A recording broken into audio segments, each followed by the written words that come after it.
I'm gonna try and keep this conversation. So if you have a question, don't wait till the end, raise your hand, right? We're gonna be friends. I'll introduce myself, I'm gonna let my panelists introduce themselves, and then we'll jump into the convo, all right? My name is Kwame Adu. I'm a co-founder and managing partner at Corridor Ventures. Corridor Ventures is an early stage venture capital fund headquartered in New Orleans. We make pre-seed, seed, and Series A investments in post-revenue problem solver founders throughout the US Southeast. We define the Southeast as Maryland South, Louisiana East.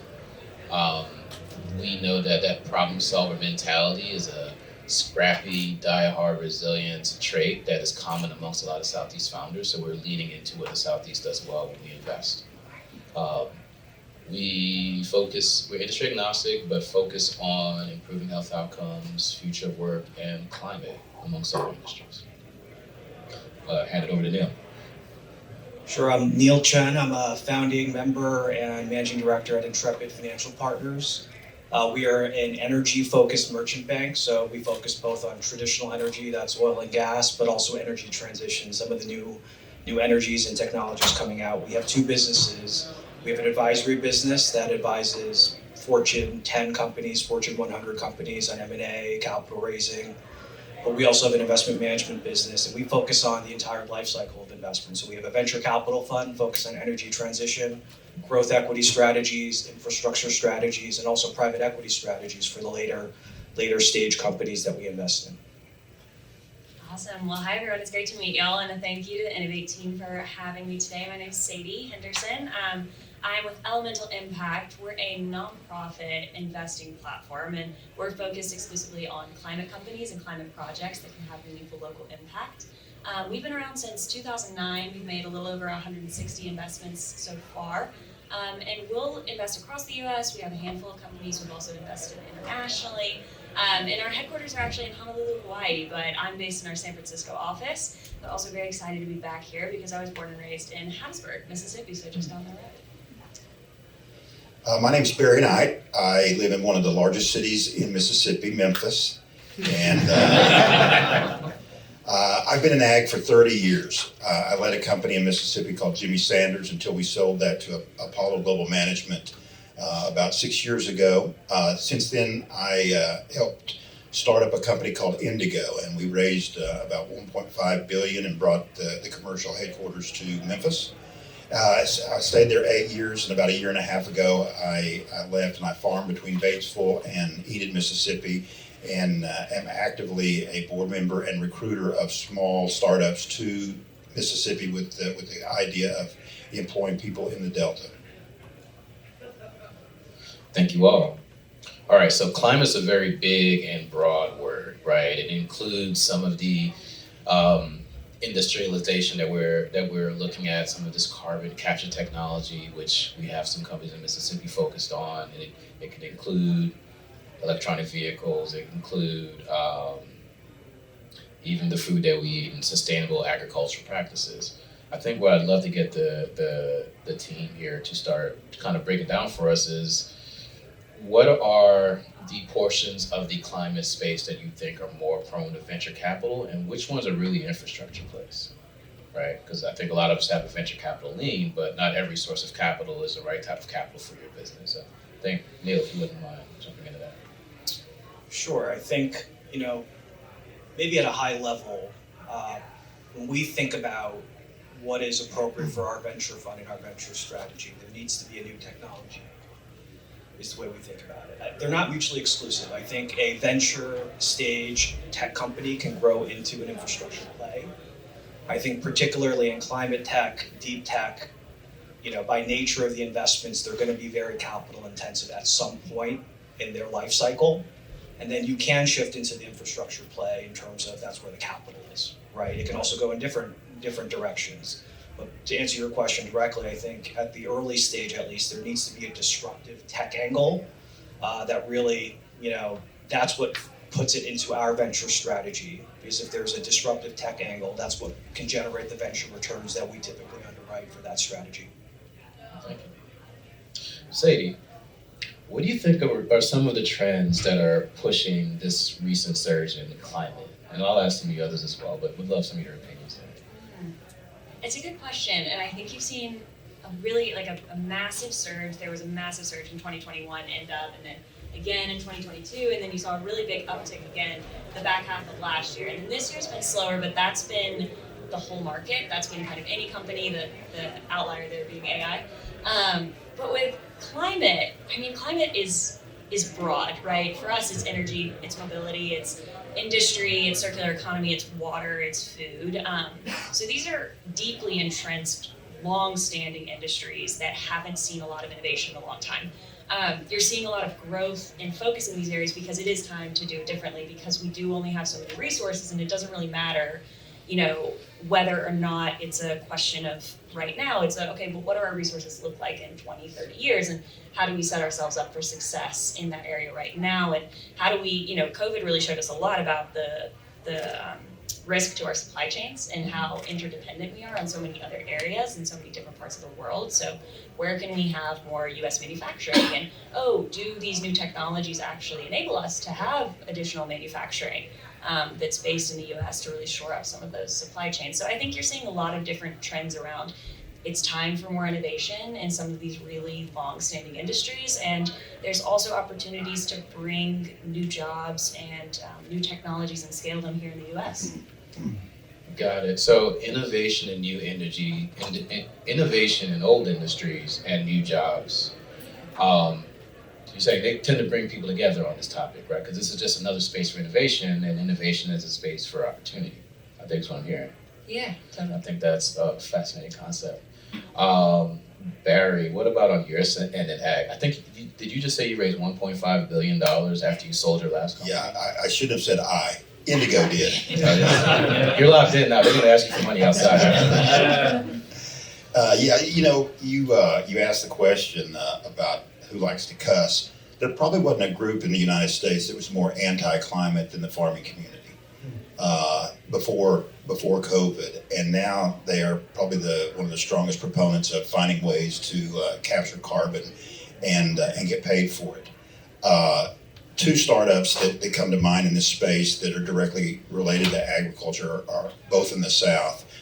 One is in Memphis, Tennessee, and called Graphite, and they compress bio-waste. Right now it is rice hulls, and they bury it in the ground and they sell it for $100 a ton.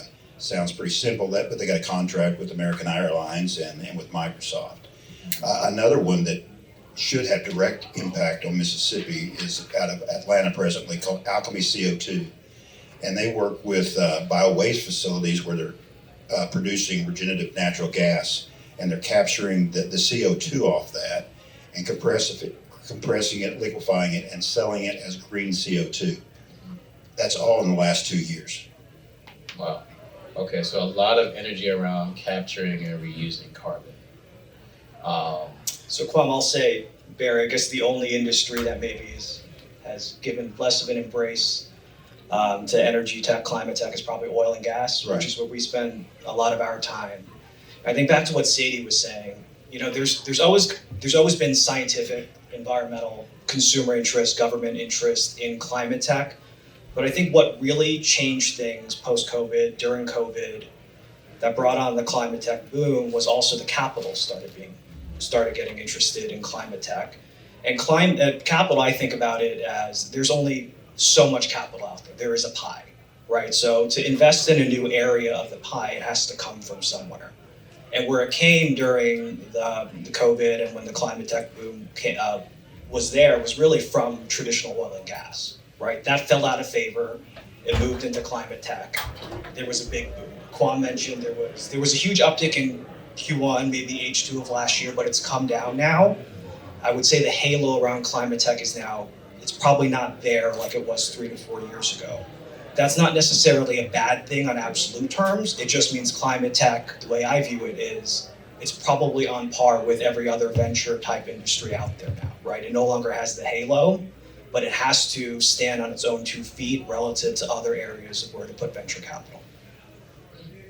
Got it. So persona non grata, then halo effect, and now we're kind of rational.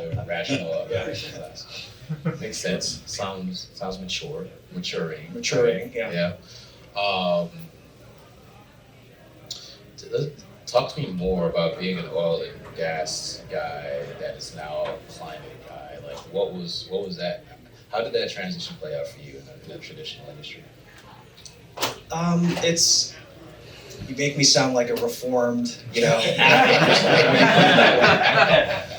I'd frame it a little bit differently. I come at it from a very specific point of view.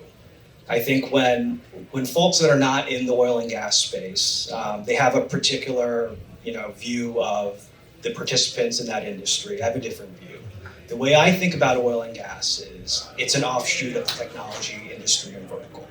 It's one of the most technologically innovative industries over time, right? From burning wood, right, to coal, to oil and gas, to fracking. What's next? Is it nuclear? Is it geothermal? Is it just more efficient ways to drill for oil and gas? What is it, right? And I think, at each step of the way, it's been the incumbent industry that's disrupted the incumbent industry, right? They're the ones who have invested in technologies that have brought on the new sources of fuels and energy. And so that's the way I think about it. So this is just the next stage, fracking in the early 2000s, late 90s, energy transition, finding new sources of energy, more efficient ways, cleaner ways of doing it. That's the way, this is incremental technological innovation for oil and gas is the way I view it. So it wasn't hugely disruptive from my perspective. If I'm talking to the traditional oil and gas participants, they want to innovate, right? You have the legacy drillers, the legacy explorers, now looking at carbon capture, sequestration, geothermal. You have natural gas providers now looking at remote power, inside the fence line power solutions for data centers driven by the AI boom, right? So the incumbent participants have always been innovative, and we're there to support this next stage of their growth.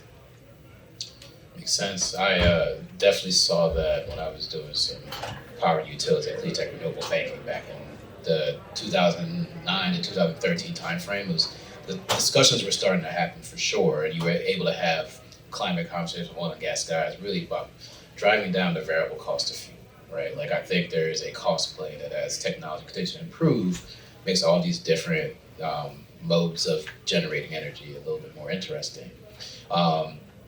You hit the golden ticket with the catchphrase of the time right now. You mentioned AI. So I'm going to ask Sadie how AI may or may not be influencing how we think about climate and energy.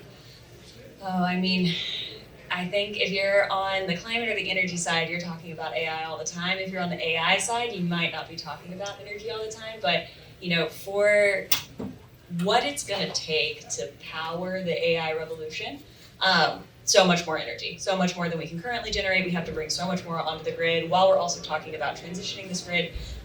There are so many different pieces to it. We need all the tools in the toolbox. And how can we, continue forward in an energy transition where we're able to kind of secure energy independence, new technologies, scale those options, really build a different stack of solutions where you've got solar, you've got wind, you have some pieces of gas, you've got nuclear, you've got geothermal. But how can you get that online and permitted and going fast enough to keep up with the Microsoft, OpenAI, all of these different companies that have massive, massive energy demands? We were just hearing about the new data centers that are going to be built by AWS and the new energy plants that are going to be built to support those. And 70% of the energy coming from those plants are going to be going to the data centers, right? Like, that's how much it's going to take to power the transition. So it's a really big topic of conversation. It's a really big question around where do we have opportunities for efficiency innovation, around how we power, where are we losing energy that we can do this smarter, where can we co-locate. We also have a lot of companies. One of our companies is actually based out of the Virginia DMV area called Mold, that's all about, okay, then you get into the data centers of AI and all of the materials and the tech that actually just goes into those computers and how quickly those wear out and the supply chain and materials required to build that. How do we capture that and recycle it? That's actually what they do, and they have some really exciting partnerships they've announced with data centers to do that work. But it's a really, really big part of the conversation for us and a focus area on where we can, tap into and invest in those efficiency plays, in those energy plays that make this something that's long-term sustainable and doesn't, entirely shift how we're looking about our energy transition in the next 5, 10, 15 years. Fascinating. So, extreme increase in demand. I think one thing that's interesting for this room here is that you guys are already breaking ground, I believe, on a data center for AWS, right? It's going to create a lot of opportunities. It's going to create a large need for energy. Like, I'd invite the pending entrepreneurs in this room to do some what we call supply chain mapping, right? If AWS is going to be sustainable here, if we want more of these, what else needs to happen for this to exist and coexist? I think you'll find different opportunities to build solutions that help that opportunity continue to grow, and that is one way to find different ways to build businesses in your home state right here, right? Just using what you already have, your own momentum. I want to ask Neil and Sadie both, and then Barry, you as well. When you wear your investor hat, what do you look for in the type of company that you're interested in investing in? We look for a lot of things. I would say relevant to the room, and if it's a room of founders, I think we look for, one, there's got to be a personal connection with the founder. I think that's the first thing that we look for. Otherwise, there's plenty of opportunities, and it may or may not make sense to continue the conversation if the chemistry's not there. After that, it's the product and the solution that you're providing. I think if you just to tie it together from an earlier part of the conversation, if you look at where climate tech was in 2019, 2020, I think there was more of a build it and they will come type mentality, and there was appetite for that from a capital standpoint. I think what we look for now is do you have a technology and a product? Is there a market for that? From the way we view it, at least, is from an incumbent legacy industry. Will your technology actually fit into a legacy industry's product and supply chain and manufacturing capabilities? If you're an oil and gas company, you're not going to replace your entire infrastructure, right, for a new technology. Can you fit in? Can you retrofit it? Maybe if you're in agriculture, there's a lot of heavy equipment there. There's a lot of processes. Do you have to disrupt the whole thing, or can you fit into their chain? That's the way we view the market. Then we look at, is it scalable? Is it financeable? So that's kind of the way we think about it. But I think chemistry is important at the beginning from a founder standpoint. And then I think, is there a market for your product is probably the second thing we look at. Say, I want to ask the question a slightly different way for you, just to keep it interesting for the people in the room. What sub areas of climate have you most excited? Be it microgrid, EV, like are you targeting any specific spaces within climate? Yeah, so like I said, Elemental, we invest across anything related to climate. The fun thing, I know we've been talking about energy, I actually look across our food and agriculture and ecosystems portfolio, so oceans, wildfire technology, that's where I spend a lot of my time. And Barry, I'd love to hear from you on this, but one of my companies I'm just so excited about right now, because I think they've had such great traction and excitement, is a fertilizer company. So you want to talk about a very centralized, unstable market, talk about fertilizer. You want to talk about a very emissions intensive fertilizer. 5 to 7% of global emissions are from fertilizer production and distribution. It's very centralized, mostly in Eastern Europe. We have a company that we work with that mimics the process of lightning. About 5% of the nitrogen in soils is from the natural process of lightning, breaking down nitrogen in the air. They mimic that process. They built a plasma reactor, and they use renewable energy to produce fertilizer. And it's really exciting because they're able to do that in the US. They're able to do that with renewable energy. They're scaling. They have really great traction with who they want to work with and suppliers who really want to buy from them, because it's a stable source that's domestic, that's able to scale. It's not just purely, what is your byproducts you're able to pull off, turn into your own compost, or maybe biochar, or kind of fill in the blank like alternatives. Like this is a fertilizer that's produced similarly to Haber-Bosch, which is your typical process. But I'd say fertilizer is a very exciting area. But I'm usually looking a lot in the food and agriculture space. Food waste is another really big low-hanging fruit, I would say, when we talk about emissions. There's so much. We produce 1.5 times the amount of food we need to feed the world over, but we have a really big issue on distribution and usage, on why we continue to have people that are underfed, and then also food that's going to waste at the end of the day. So those are some areas that I spend a lot of time in. So investment thesis, I'm 63. If they don't have cash flow in the next 3 years, I'm not interested. I want to go back to the oil and gas. And so when you think about investment in climate and oil and gas, ag may be one of the biggest winners there. And so in Memphis at our airport, we use 500 million gallons of jet fuel annually. And they're under pressure to have sustainable aviation fuel. And we're working on both corn and beans as the feedstock for that product. If we crack the innovation nut there, that would take up most of the beans in the Mid-South. That's how big the opportunity is. And so there's a lot of space for innovation right here in Mississippi to do that. All the beans in the South. Inside Most the of the beans in the airplane. South, yeah. So how Yeah, many? so if you're FedEx, you're going to fly to Europe every day. Yeah. They have rules on sustainable aviation fuel. They will have no choice but to satisfy that somewhere. Right now, they're filling up in Europe. Yeah.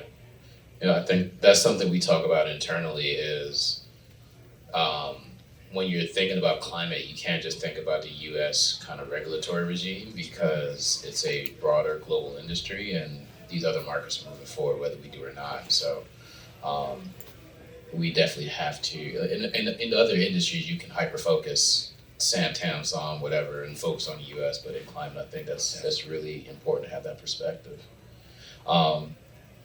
So farm ag historically has benefited from some subsidies, right? Federal government subsidies. There have recently been some funds through the IRA, through other bills that have been focused on infrastructure, but within a subset of that, some of that being climate as well. Is there anything on the kind of federal funding landscape that has you intrigued or excited based on some of the recent bills that have passed? So there's a lot of talk that not much has filtered down to the ground. I think what would be helpful would be some definitions from a federal level on what it means to sequester carbon on a farm. And so right now that's being led by the industry. And so therefore the value of that carbon that is sequestered on a farm is discounted very heavily. And so there is a very big carbon demand, but they want high quality, something that they can substantiate that actually went in the soil, and it's gone for 1 million years. One company that does operate in Mississippi is a company called Ion. Are y'all familiar with Ion? And so what they do is they import a crushed rock from Europe, and they spread it on a Mississippi soil, and it literally sequesters carbon right out of the air, and it holds it there for a long time. It's a replacement for lime. And so one of the major VCs that are behind them is actually out of Memphis, so it's good for our region. Yeah, we're seeing a lot of that. Enhanced rock weathering is one of them, and we've got a number of investments around soil carbon markets, either for measurement, reporting, verification, getting to that point piece of, tell me that this is soil, it's in the ground and it's staying there, that carbon is. But people look at the US as the wild, wild west of carbon markets compared to Europe and other places where they put what is the dollar per ton on carbon? And what is the dollar per ton if it's there for 100 years or 1,000 years? Because that's pretty different. And so you've got the first white paper, first press release of sorts from the White House on maybe 6 to 9 months ago, with the first ever mention really of carbon markets are a thing that's happening. And you've got some states that are stepping up and starting to build their own markets and regulations and frameworks around it, but there's still a lot to be done there if we want that to be a market that really takes off, has legs, and is regulated early enough that it can grow without having a lot of companies come in and say that they're selling credits that aren't really anything, and they don't really have any verification behind it. But then people are like, okay, well, I've decarbonized by 20% because I've bought all these credits, but there's nothing actually happening there from a change perspective. So yeah, there's a lot needed on that front. Yeah, and Mississippi could lead there. Mhm. So the Department of Ag here is the weights and measures for fuel. You know, it says it's 87% or whatever. They can do the same thing on carbon. And then the carbon in Mississippi would be valuable. I also think when you look at, regulations and government subsidies and programs, you do need to be a little bit careful from an investor standpoint. I think Sadie used, the White House, right? The occupant of the White House can change. It can change every 4 years, 8 years, right? Yeah. So you have to separate out what is a political tailwind from what can be a more sustainable tailwind, right? Sustainable aviation fuel is an ongoing trend, so that's investable, right? Emissions monitoring, maybe not, right? The IRA, I don't personally think is going anywhere, although you don't know. But enforcement of the IRA can change, right? Yeah. Defunding the IRA or portions of it can also change. So if you've invested in emissions technology or solutions, for example, because of the IRA and government funding, probably not a good investment thesis for the next 4 years, right? So you really have to sift through the politics from what's going to be there, right?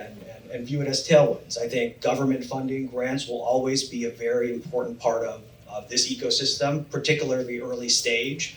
But if your cash flows in the next 3 years are highly dependent on government funding or interest, state level, federal level, local level, probably not a good business model. Yeah, Yeah, exactly. there's a need for, and most investors who are looking in this space, they're going to be excited when there's a tax credit on the table, or they're going to be excited if there's a loan that you can get through the USDA, but they do want to see sound fundamentals. Without any of those pieces, they want to see who your sales funnel is, they want to see who your customers are. I think what's unique about my organization, so Elemental, we're a nonprofit. That means that we're able to be the really patient capital for these deep tech hardware solutions. That doesn't mean we're not going to push you on, okay, what are your unit economics now, and what's that going to look like in 5-10 years as you keep scaling this? Like, we do want the specifics, but I think it's those longer term bets where you really can't actually look at the federal or state funding at all nearly as much, because there is so much volatility there. Yeah. So. And Kwame, maybe just to, one of your earlier questions was, how do we determine if it's a venture investment or an infrastructure investment? Barry mentioned, take it back to sustainable aviation, SAF, I'll just call it shorter. I think the way we would look at it is if there's a new technology that can make the refining process, the feedstock process of the SAF, industrial process easier, that's a venture investment. Mm-hmm. But we'll also look at if SAF is a growing theme, right? Will we invest in the conversion of a traditional refined products terminal to store SAF, right? Will we invest in pipelines? Will we invest in the refining process? So that would be more of an infrastructure play versus venture play, all touching climate tech and energy transition. Yeah, we made a number of investments across SAF over the years, and a lot of them were quite a while ago, and now they're really transitioning into, okay, is it better for them to get acquired and somebody else really scale this out, or is this they're gonna go out and build, and get project finance and get infrastructure funding and set themselves up for that, which is just a long road and very capital intensive. But that is what a lot of these climate tech startups are in for, because again, they're in these deeply entrenched, long-standing industries where it just does require steel in the ground to build something and scale it. Got it. So we're gonna come right back to scale. But before I do that, does anybody have a burning question that they don't wanna wait till the end for? You got 5 seconds to raise your hand. There we go. Is that, beans in the south, is that just for the Memphis airport? That's just for the Memphis airport. So when you crush a bean, you get 2 things. You get oil and you get meal. And so what we're working on is where do both of those go. We know where the oil goes, but we got to have a bunch of chickens to feed all that meal. But yeah, that's what it takes. 500 million gallons is a lot. Imagine Atlanta. Yeah, Memphis is really big. So because of FedEx, Yeah. it's a very big airport. But Atlanta is big as well. So I'm hearing less red beans and rice and more chicken wings. Yeah, that's exactly right. You guys all need to move to Memphis and we'll fix this problem. There we go. Anybody else really think? Right here. I work at the Mississippi Polymer Institute at USM, and we recently got a grant for sustainability projects related to either materials development work, testing, and then putting together like a compostability lab and this sort of thing. Now, Sadie, you brought up that you guys are looking for carbon sequestration testing. Can you talk more about the types of testing you're looking for in that area? Yeah, less testing specifically, more it's measurement, reporting, and verification. Okay. So we've made an investment in a company, it's called Yardstick, and they do spectroscopy in field. So they go in fields, into farms, and they have a probe that they're using to do soil sampling. If any of you have worked in soil sampling before, it's actually a very outdated, long, very expensive process. They're trying to change the way that we're able to do that so it's faster, so it's cheaper, so it's scalable, so that when you talk about soil carbon markets, it's actually viable to do that measurement of the carbon is there, it's staying there, and oh look, it stayed there this year and last year.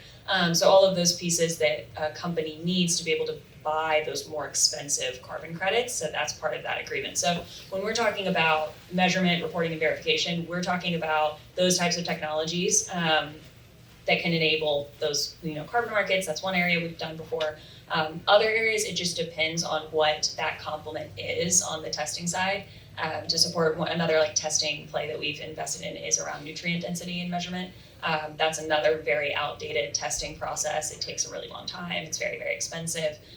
So how can nutrition and food tell us about your growing practices, and how can that be a more sustainable or long-term opportunity for making that a less expensive way for growers to say, hey, you should pay 50% more for this product because it is organic, it is regenerative, it is all these things, and we had a very easy, cheap way of verifying that. But we do a little bit less on the lab scale. It's more once it's already a prototype, and then we'll take a look at investment. That's interesting. So let's talk about this MRV for just a second, because it's more than just measurement. It's at scale. And so when you're talking about 600 million acres of farmland, you're not going to go do it on every acre or every foot. And so it's more than just a sensor. There are hundreds of millions of dollars going into that space right now. So there's a lot of folks working on that problem, but we haven't solved it. Yeah, and it's usually probably going to be a bit of a tech stack where you have the ground truthing data, and then you also have the satellite data coming on top of it. So you're able to kind of triangulate and build models that are telling you across that 600,000 acres that has pieces of maybe a sample every 50 acres, and then you've got satellite to fill in the gaps. That's really interesting. And is that related to any regulatory bodies that are currently actually needing that information, or are you anticipating that they will in the future? There's not a regulatory body. Yeah, that's the problem. That's the problem. Yeah. Let's do that here first. Yeah. So from the conversation, carbon capture, carbon conversion have been brought up a couple of times. And these are still emerging markets. At the current stage, there's hundreds of thousands of really exciting technologies, right? But on the other hand, people may argue that in 10 years, you may only need few to dominate the market. So what you're going to see, the dynamics of the entire tech company going to look like? They're going to emerge, or they're going to just, so how this thing going to look like in the next 10 years where you're only going to look for 5 dominating technologies for air capture, let's say? Yeah, I can start on that one, but I think Neil touched on it a little bit earlier when talking about the state of climate tech markets around it's a maturing market, doesn't have a halo around it anymore. You're seeing a lot of companies start to die. That is venture. You know what I mean? That is the startup ecosystem. There are going to be 1,000 companies to start, and you're going to have mergers, you're going to have acquisitions, you're going to have some that don't make it, you're going to have players win out. That is the system. So I think it's the same thing there as far as the best technologies that are the most scalable are going to win out because they're going to have the best fundamentals. I think we're still very much at that period where there is space, there is time, people can come and bring new technologies. And then if there's an innovation, 15 years down the line, somebody's already scaled, but hey, this other company came in and they've got something better.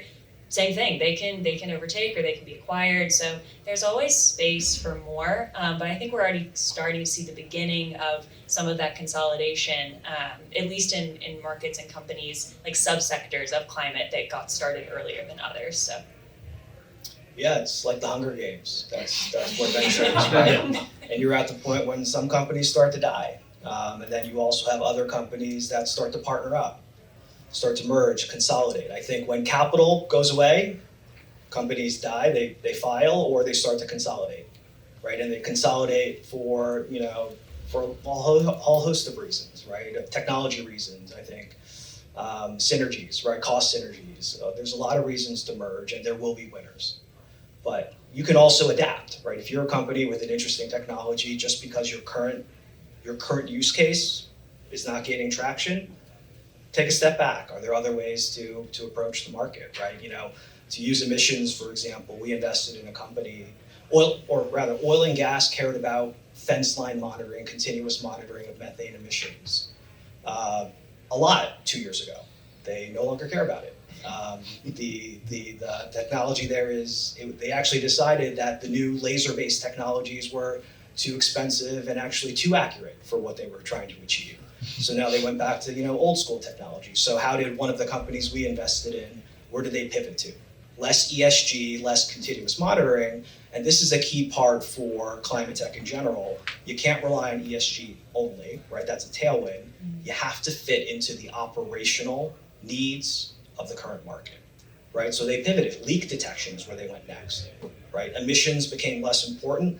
Leak detection is an incredibly important part of ongoing operations, current regulatory, fines and rules, and so that's where they pivoted, and they're doing great now. And back to what Sadie was saying, if you think about, carbon measurement, there's even just satellites, there can be more than one winner, right? There's a lot of satellite technologies out there, ground-based detection companies. There's stationaries, there's portables, there's all sorts of stuff, and there's everything in between, right? You can have drones walk around on the ground, you can have robots, you can have flyover drones, you can have aerial flyovers all the way up to the satellites. You just need to constantly think about the market that you're playing in, pick the right spot, and then you just gotta stay alive and win. Very simple. Yeah. So I was going to say, when you mentioned Hunger Games, you triggered a few founders in here. I just want to make sure everybody's okay. We're all breathing. 5 minutes. Okay, cool. Neil, I'm going to ask you a question about scale, and then we're going to end this on just kind of just being hyper-focused on Mississippi, maybe allowing one or two more people to ask a question. When you write a check as an investor, everybody's so focused on getting the check, right? But the check is just the beginning of a 7 to 10 year relationship. How do you think about supporting your founders on their journey to scale? So Intrepid Specific, which is the company I work for, out of our venture fund, which is the earliest stage, we'll invest. Let's call it a seed to Series A. We'll always make sure we have reserve in our fund to support the winners, right? The companies that are doing well, hitting their milestones. But what we also have is we have growth equity strategies and we have private equity strategy, infrastructure strategies. As you graduate, is the way we think about it, to the next stage, we'll have capital there if you're performing, if we think the opportunity is still there. I would say as a founder, though, less specific to Intrepid, you got to make sure you have the right capital partners around you. I think, the vibe is important, but also do they have the capital, right? And I think at the seed stage, maybe it's a little bit less important, but as you get to the A and B rounds, make sure you have as diversified a set of investors as possible, with deep pockets that can support you along the way, and also relationships, right, with other GPs, later stage funds that they can introduce you to step in and support the next stage of your growth. Barry, anything you would add from an operations perspective in terms of helping companies scale? You've had some pretty big exits. I agree with Neil. It's that leader. You can't fix that, and so you have to get very comfortable that you have an operator to ensure that the company makes it the best it can. Very cool. Sadie. So one other thing just for investors, if you can get a corporate partner, a CVC, early on into your company, onto your cap table, that can be helpful in a lot of ways, because it can also provide some downside protection in terms of ultimately you might not make a lot of money, but they can also buy you, right? There's a lot of ways to think about that. Yeah. Especially the CVCs that have a mandate to take their investments and then work with those investments. There's some that aren't like that, but especially the ones that are like, no, we want offtake agreements, we want these being used by our business units and have a really high success rate. Our companies that have those CVCs on their cap table, it's always a very catalytic piece for them. triple click on that, yes. How do you find that CVC? That's a great question. I think that's part of what Neil was talking about is on the network side. I think look through, who do you know on LinkedIn or who knows somebody that you might know on LinkedIn that you can talk to. At least in my space, in the climate side, pretty much people are always happy to chat. And the more specific you are with your ask, the better. So like if you're a founder and you are like, hey, I see you know this investor, can I send you my deck? Would you be willing to forward it along? Here's like 2-sentence blurb. That's so much easier for me to do than somebody coming and asking, hey, what do you think about my company? Do you have any recommendations for me on investors? Like, right, that in between of if you do the upfront work and kind of narrow in who would be a good partner for you. And there's so much you can just find online, desktop research on that type of information. There are a lot of different resources out there on investor lists and where they make investments, where you have CVCs that are really active with their investments and so on and so forth. But it really is about building that cap table of investors who are, really going to back the founder, really going to be behind the operator and make those introductions. And not every investor is that way. Somebody just wants a board seat, somebody wants to be in there in the trenches really doing all the calls with you, and those might not be the same person. So how do you kind of build that cap table that can do that for you? In big ag, most big ag companies have a VC arm, and they're looking every day for opportunities. Monsanto was built on the back of small startups. Yeah. So don't assume your customers don't have venture arms. Look into it. Double check Crunchbase. Look up companies like yours and see who's funded them in the past. It's a very cheap website to access. Yeah, customers is key, right? Always focus on who your customers are, no matter how early you are. That's key. And Sadie mentioned something, 2 sentences. That is really important. As short as possible, right? Our attention spans are so short. After 2 sentences, I have no idea what you said. So just remember that. But I would also say incubators, accelerators, those are all great ways to meet other CVCs and other investors in general. I'm thinking about Greentown Labs in Boston, Halliburton Labs. Yeah. Their entire goal is to introduce you to their people along their supply chain, their commercial relationships, and that's always helpful as well to expand your network. Sadie, you are one of Mississippi's finest. Chosen home over Hawaii. Right? Why don't you at least start to try and take us home about how this is relevant for Mississippi and any thoughts that you might have?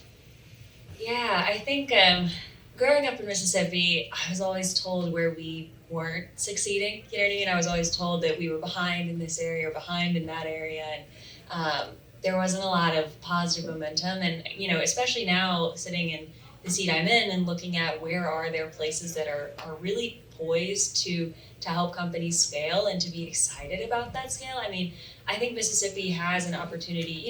There is less regulation here. It is easier to test something out and build it. There are fewer big companies that are here. There's a handful, but there's not, it's not like California. There aren't thousands of them. And so the state wants to work with you. They're excited about you coming in. And I think it was really great hearing about how excited Mississippi was about AWS, but also AWS was excited to come in and pay for it themselves. So I think there's, how can Mississippi, being where we are, also being coastal, we do have a coast, people forget about that, but we have a coast. There's so much innovation there that is widely applicable across the US, but there's less regulation, but also fantastic academic institutions that are really excited to partner, have a lot of talent. So it's how do we kind of change the narrative and shift the narrative on this is a great place to build. We have workforce, we have people who want to partner with you, and this is a really fantastic point in our history to shift the landscape on we can have and be a part of new industrial manufacturing, or we can be part of the ocean monitoring conversation in a much bigger way that, Florida is usually the first state that people are talking about, but we should be in there too. So I think it's a lot around shifting the narrative and then highlighting what we already have and what we have been building for a really long time, but maybe just have been doing it more quietly than other states. I want to leave it there. Barry, Sadie, Neil, thank you for your time, your expertise. Audience, thank you for your attentiveness. Nobody dozed off. I'm typically the one dozing off. I appreciate you guys. Please feel free to mingle between now and the next session, but thank you all.